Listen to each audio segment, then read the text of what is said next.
All right, this morning I had to make the decision between doing The Price of Dreams and Why Even Trying to Get Rich is Now a Luxury, which was based off of Jack Morgan's new video, or this one, which is 15 things that middle class America won't be able to afford in the near future.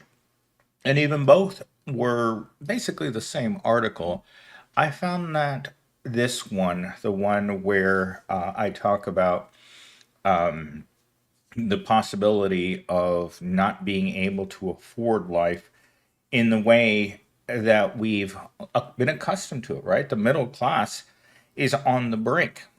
And we can see it every day when we go out in public. Like this morning, I showed up at the gym and I gave the school teacher three pairs of shoes that I don't want. I bought them. I never got used to the way that they felt. And so I just put them in my closet and never touched them again. So I put them on one time and that was it. And I wasn't going to give them a second chance. And I felt bad throwing them away. But she's holding a raffle for underprivileged kids and she's giving away as many used items as she can. Anyhow, I just thought I'd throw that in there because she doesn't live in a poor area. I would say that her neighborhood, she lives around the 101 and Southern Avenue. So it's not a poor area. There is no ghetto area in that region, but more and more middle class families are starting to feel the pain of poverty because the paychecks that used to get you over the hump and into a comfortable place, well, they're not doing that anymore. Like a $20 bill used to be something as a kid that it was a lot of money. Back when I was a kid, I remember getting a $20 bill every 2 weeks, and I felt rich because none of my other school friend chums or kids that I knew got an allowance that was that high. But with that allowance, you could buy a soda, you could buy some food, you could do so much with it. $20 right now, well, you're not buying so much. You're filling half your tank with gas. You're buying a one McDonald's value meal, or you're buying whatever it is that you are going to buy, but you're going to get one meal out of it if you go to a fast food place. Meaning that the dollar doesn't mean much anymore. In fact, when I was looking at this, I just got paid on Friday, and after the first of the month expenses, I'm right back where I started. I'm going to have to scrape by till I get to my next paycheck, which sucks because this shouldn't look like this. So, in the first story that I wrote, this was the opening monologue. I want to start by asking you something real. When was the last time you looked at your bank account and didn't feel like your stomach dropped? For me, it's been a long time, and I know I'm not alone. Inflation isn't just a word economists throw around, it's a silent thief. And for millions of us, it's stealing the future we were promised. That's exactly how I feel about about America right now. Is that what you should be seeing on the screen right now is this what you call it, this snapshot of the video that I was going to do the entire video on from Epic Economists. So somehow I managed to get to minute 4 without you guys being able to see this because I had it covered up with instructions, which I'm just going to cut that part of the video out, add in the audio, and you guys are going to get to see this for at least a couple of minutes. Anyhow, with that said, let's get into today's talking points. So, how inflation is making staples of the middle class lifestyle, home ownership, family vacations, and savings for the future nearly impossible to achieve. Well, I've been on my staycation now for approximately 12 days.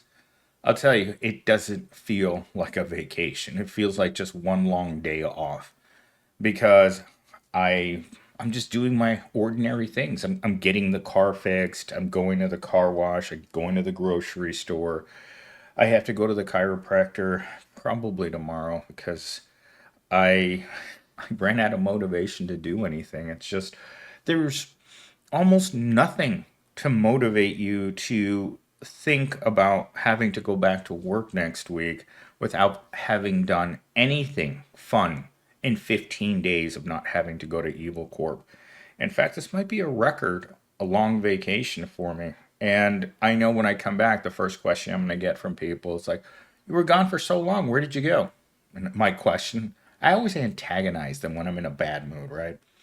And I just tell them it's like, us poor people, we can't afford to go on vacation. And that phrase right there, us poor people, triggers my boss to the nth degree. Because again, he doesn't believe his employees are broke. And when I bring it up to him, the look on his face is like anyone can be rich and you're just being pessimistic because I did it. That's always his comeback to that. I did it. I managed to lift myself out of poverty and now I'm a rich man with multiple homes, with rental properties, and I have money. And I'm like, I'm sorry to hear that. But in this office, look around. Everyone here is poor. And it's just that trigger for some people. Look around. Gen Zero's broke. Gen Zero's on the verge of having to move back into his parents because he can't cover the rent. I'm broke. The receptionist is broke. The office manager's broke. Everyone around us is broke. And it's something that Gen Z said to me early on when he started working for me is like, does management understand how depressing it is to work in this office being surrounded by everyone that's broke and looking for another job? And I just told them it's like they are completely out of touch with everyday workers. They don't care. And it's not that they don't understand, they've just decided that it's your fault. And when you decide that poor people are the problem, that poor people are their own worst enemy because they're poor, because you keep paying them. That's in their mind. Any rich guy, any manager or person will tell you, well, I don't understand why they don't have money. We pay them every 2 weeks. I've had that conversation hundreds of times in work settings because they just don't understand. And to them, they like well, this is what McDonald's did. They understood that they had a problem with deep poverty among their employees. So instead of addressing the fact that their employees are broke, barely making it, showing up at work hungry, showing up at work homeless, showing up at work drunk or on substances, that's been a real problem since I worked in retail. Is people showing up blitzed out of their mind because they don't want to be there. Mentally, they want to be checked out. Everyone wants to be checked out. I don't drink because I enjoy paying for it. I drink so I don't have to deal with my problems 24 hours a day, 7 days a week.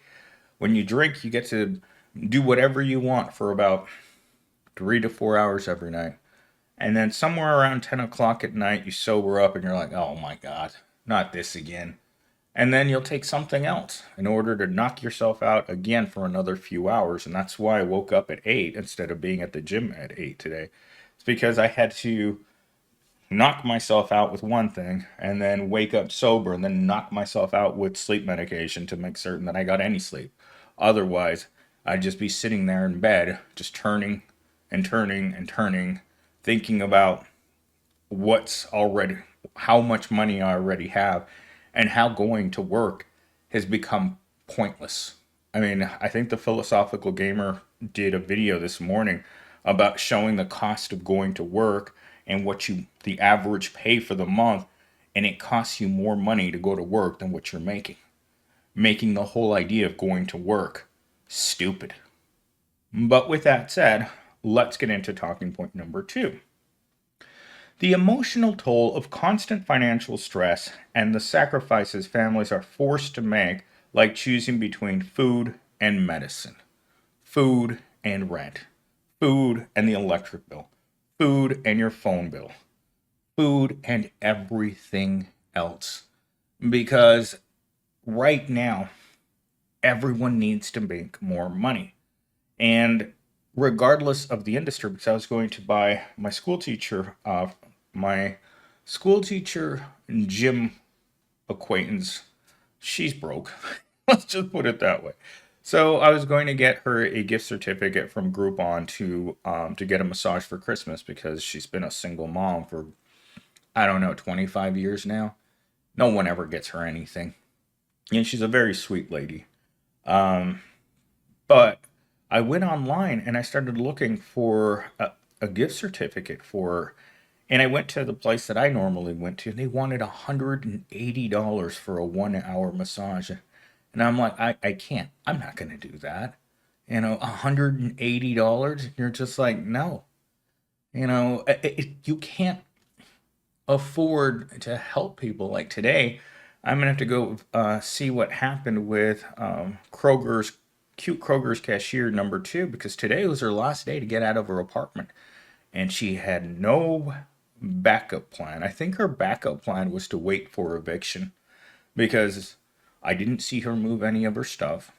She hasn't mentioned anything, and sometimes just those 2 to 3 weeks that they when they come to your door and they put the eviction sign on your door, it doesn't happen like the same day. They can't evict you on the first. If you've been asked to leave by the first and you don't have anywhere to go, obviously you're going to squat until the police show up to take your things out to the dumpster. And I've seen the people show up, tell the people to get out, and start carrying their stuff away. And it's especially when there's children involved. It's one of the most depressing things you'll ever have to witness in an apartment complex is watching a family get evicted. A lot of the times the people are actually working, they just can't make it. It's just their jobs and rent just don't correlate very well. And for me to see that in a world in which there are plenty of resources, there's plenty of housing for everyone, there's plenty of food for everyone, there's plenty of everything for everyone out there. And I know this for a fact because I worked at Walmart that they throw away a lot of good food.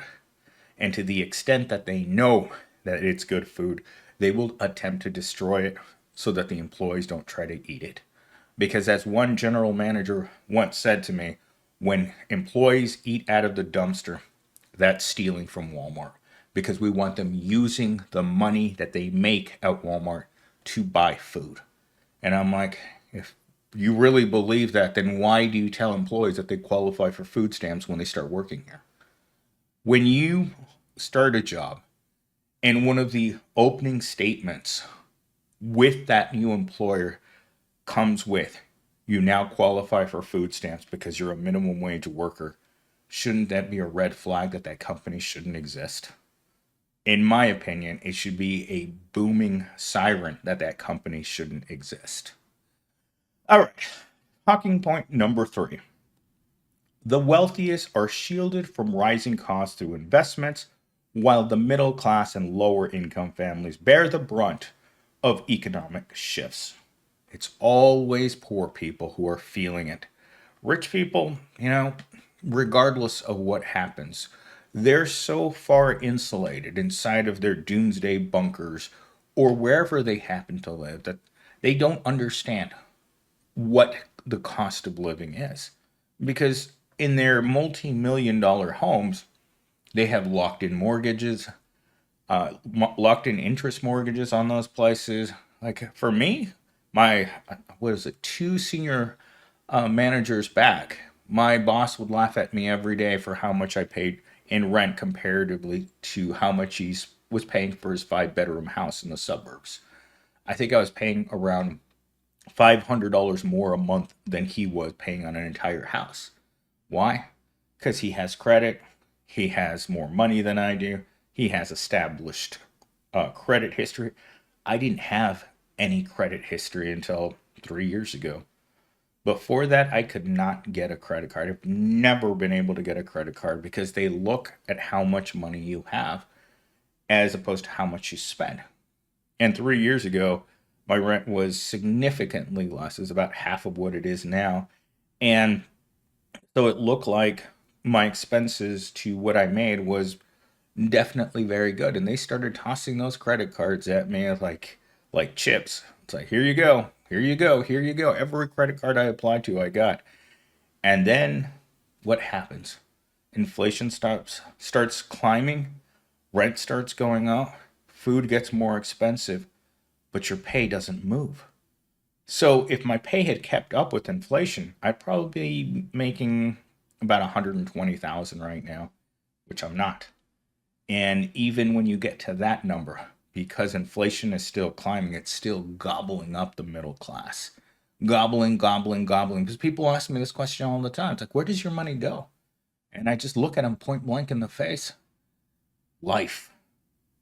All your money goes to the same things that everyone else has to pay for: food, rent, and transportation. I'm not taking a luxury vacation. I'm not investing money in the stock market. I don't put money into cryptocurrency. And I'm definitely not saving money for retirement. I literally live paycheck to paycheck. And then when you have an unexpected cost, like having to get an oil change and then brakes done, well, guess what? That takes an even bigger chunk at the money you don't have. And that puts you in an even worse spot because everyone is going to have unexpected expenses. Let's say I go and hop into my car right now and I get I have a tire that blows out. That's going to cost me what, $200 to $300 to fix. Plus, I'll have to have my tires shaved for all of them. The whole expense for having one tire explode on me probably is going to cost me another $500, which at that point I'd probably have to let it sit until I got paid again because there's no way I could absorb another $500 hit on this paycheck. I live paycheck to paycheck, just like everyone else does. So when the when the middle class and lower income families run into anything out of the ordinary, it always comes down to, what am I going to pawn today? Last time you had to pawn your wedding ring. This time you're going to have to start pawning your jewelry. Anything extra that might have any value usually ends up at the pawn shop.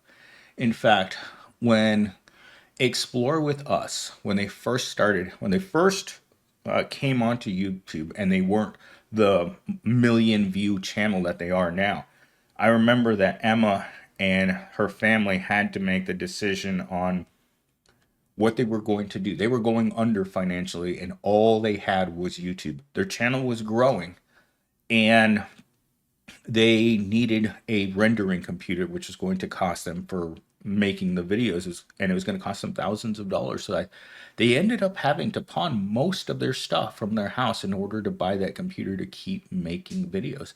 And guess what? For them, that gamble paid off. But for a lot of YouTubers who think that they're just going to pop onto YouTube and the money's going to roll in, I assure you, I've spent 18 years on YouTube and only 1 year has produced a paycheck for me. And then I got demonetized exactly to the year. So I'm back out here working to remonetize my channel because this is my only hope. No hourly job in America right now is going to provide you a stable living. There is no job security. And the middle class, they don't know what to do. When there's no job security, there are no good jobs, and everything is becoming a desperation job. What are you supposed to do when the only thing out there that you can find easily is hourly, demeaning, unstable work? You have to look for something different. You have to have many lines of income coming into you, because if you have just one from hourly work, I'll tell you, you can't count on it, regardless, because you may think that you're doing great at work. That I had no idea that I was going to be attacked in my last review the way that I was. Basically told that I was useless after so many years because I wasn't doing more. And to feel that sense of no job security, you're just kind of like, it goes into your stomach. For the first couple of weeks after getting into that confrontation with the executives, I didn't think I was going to last the day, let alone the week. My deepest fears right now is coming back from vacation and then telling me to get out. I mean, I've already cleared out my desk. I've already looked for other jobs. I mean, there's not much else I can do. So, with that said, I put the end of one of the stories into toxic positivity because I felt like it should have been here for some reason. So yeah, the price of dreams is high, but you know what's even more expensive? Letting them die. They might have the yachts and the penthouses, but we've got grit, and sometimes grit is all you need to spark a revolution. Every end of every single thing that I put into ChatGPT for the past 3 months says the only way out for the proletariat is some sort of movement, some sort of revolution, some sort of general strike. ChatGPT knows that the only answer to fix this system is to change it. And it tells me this every single day. And because it tells me it, I'm going to tell you it. If you want meaningful change, it's going to have to come from the proletariat because they're out here destroying dreams, destroying lives, making more homeless people, and selling us worthless education in hopes that we will continue to function within that system while it's completely broken and falling apart around the edges in real time.